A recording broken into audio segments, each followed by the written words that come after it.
बच्चों, आज हम लोग हिंदी फर्स्ट की बुक में चैप्टर 4 कविता हम पक्षी उन्मुक्त गगन के पढ़ेंगे। आप अपनी बुक खोलेंगे और पेज देखेंगे। हम पंछी उन्मुक्त गगन के पिंजरबद्ध न गा पाएंगे, कनक तीलियों से टकराकर पुलकित पंख टूट जाएंगे। हम बहता जल पीने वाले मर जाएंगे भूखे प्यासे, कहीं भली है कटुक निबोरी कनक कटोरी की मैदा से।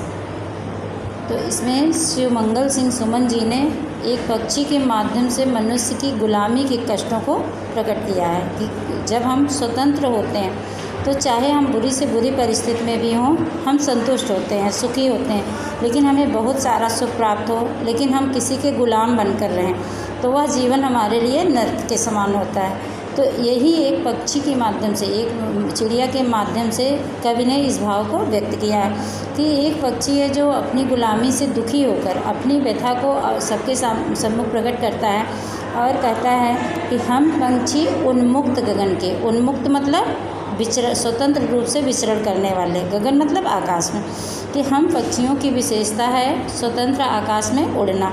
तो पिंजरबद्ध न गा पाएंगे, पिंजरबद्ध मतलब पिंजड़े में बंधे हुए, कि अगर हमको पिंजड़े में बांध कर रखा गया तो हम गीत नहीं गा पाएंगे। हम जो हमारी विशेषता है चहचहाना चहकना वह नहीं कर पाएंगे। हम उस पिंजड़े में बंद रहकर अपने ही अस्तित्व को भूल जाएंगे।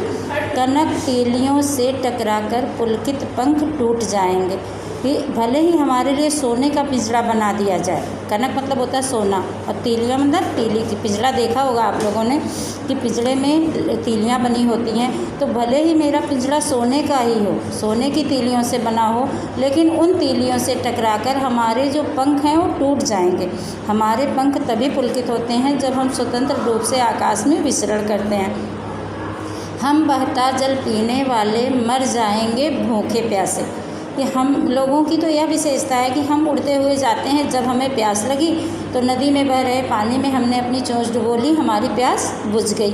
तो अगर पिंजरे में बंद करके हमें पानी पिलाया जाए तो हमारी प्यास कभी भी संतुष्ट नहीं हो पाएगी और ना तो हमारी कभी भूख मिटेगी। कि पिंजरे में कनक कटोरी की मैदा से, कनक कटोरी मतलब सोने की कटोरी में, कि जब कोई चिड़िया पालते हैं लोग, देखा होगा आप लोगों ने भी कि तोता पालते हैं लोग, तो उस पिंजरे के अंदर कटोरी में करके आटा घोल के रख दिया, मैदा घोल के रख दिया। तो वह पक्षी अपने मन की बातों को प्रकट करते हुए कहता है कि जो हमें सोने की कटोरी में मैदा घोल कर रखा जाता है उससे कहीं भली है, उससे ज़्यादा अच्छी है कटुक निबोरी। निबोरी मतलब होता है नीम का फल, कटुक मतलब कड़वा, कि जो सोने की कटोरी में मैदा रखा जाता है उसमें हमें वह स्वाद नहीं मिलता जो स्वाद हमें कड़वे नीम के फल में लगता है। कि अगर हम स्वतंत्र रूप से विचरण करते हैं तो हमें नीम का कड़वा फल भी मीठा लगता है, उससे ही हमारी भूख मिट जाती है। लेकिन पिंजड़े में बंधकर सोने की कटोरी में रखा हुआ मैदा भी मुझे स्वाद नहीं देता है। तो पक्षी अपनी व्यथा को प्रकट करते हुए कहता है कि हम पक्षी स्वतंत्र रूप से आकाश में विचरण करने वाले हैं, तो हम पिंजरे में बंधे हुए रहकर गीत नहीं गा पाएंगे, क्योंकि उस सोने की तीलियों से बने हुए पिंजरों से टकराकर हमारे पंख टूट जाएंगे। क्योंकि जब हम पंख फैलाकर आकाश में उड़ते हैं तभी हम पुलकित होते हैं, तभी प्रसन्न होते हैं। हमारी भूख प्यास तो तभी बुझती है कि जब हम उड़ते हुए जाते हैं, नदी के बहते हुए पानी में अपनी चोंच डुबो लेते हैं और स्वतंत्र रूप से विचरण करते हुए कड़वे नीम के फल से भी हमारी भूख मिट जाती है। लेकिन यहाँ सोने की कटोरी में रखा हुआ मैदा भी हमें कोई स्वाद नहीं देता। तो यही स्थिति मनुष्य के साथ भी होती है कि अगर हमें कोई अपना गुलाम बना करके, वह चाहे हमें व्यंजन खिलाता रहे, 56 भोग ही खिलाता रहे, लेकिन हमारी आत्मा जो है वह संतुष्ट नहीं होगी।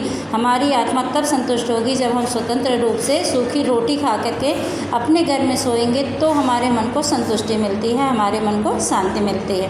तो इसलिए जो है हमारा जीवन स्वतंत्र है। अगर मनुष्य के जीवन में स्वतंत्रता का क्या महत्व है, कवि ने इसी भाव को प्रकट किया है कि हमारे जीवन में सबसे आवश्यक वस्तु, जो सबसे महत्वपूर्ण वस्तु है, स्वतंत्रता है। तो मनुष्य के जीवन में गुलामी के कष्ट से बढ़कर कोई कष्ट नहीं है। इसी भाव को कवि ने एक पक्षी के विचारों के माध्यम से प्रकट किया है कि पक्षियों को लोग पाल तो लेते हैं अपने आनंद के लिए, लेकिन उस पक्षी के अंदर कितना कष्ट होता है, वह उससे कितना दुखी होता है, इसी के भाव को प्रकट किया है कि जब हम स्वतंत्र होते हैं तो चाहे भले ही हमें थोड़े अभाव में ही जीवन यापन करना पड़े, लेकिन हम उसी में संतुष्ट हो जाते हैं, उसी में सुखी हो जाते हैं।